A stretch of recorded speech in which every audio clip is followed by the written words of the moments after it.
We're going to get into our newspaper segment now, and just to show you what's making headlines in some of the papers this morning.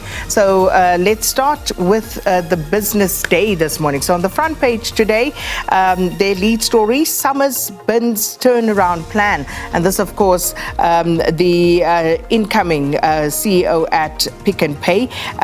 Too complicated, says the Pick n Pay CEO, as he unveils the first term interim loss. And this is, of course, why he was brought in, because of those figures. Also reveals that 0.1% trading margin at Pick n Pay compared with about 6% at ShopRite and Woolworths, and 246% plunge in the interim headline earnings to a loss of 129 cents per share, so 129 per share. Also, top court hands medical schemes and RAF win, and this is an interesting one. The Constitutional Court has rejected the application by the Road Accident Fund to appeal against a High Court ruling compelling it to resume payment to medical schemes. This one has been raging for quite some time, so the end of the road in this regard for the Road Accident Fund. They will have to pay the medical schemes. A senator wants AGOA in place for 20 years. The legislation that allows sub-Saharan African countries, including South Africa, preferential access to U.S. markets could be extended by 20 years beyond 2025, which is when the current term comes to an end, if the U.S. Congress approves a bill that was introduced by Louisiana Senator John Kennedy. And just a quick one I want to touch on in the margins there.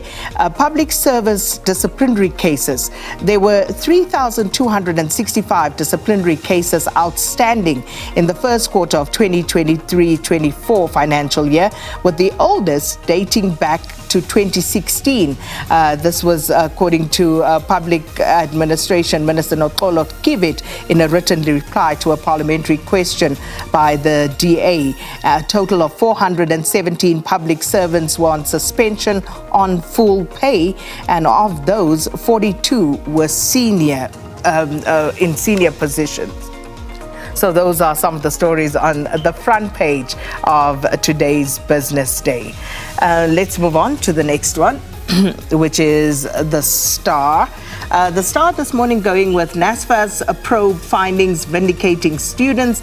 And this, of course, was a big story yesterday where there was talk about the peculiarities, or should I say some perhaps unlawful means of appointing or unprocedural means of appointing some of the service providers to disperse those funds to the students.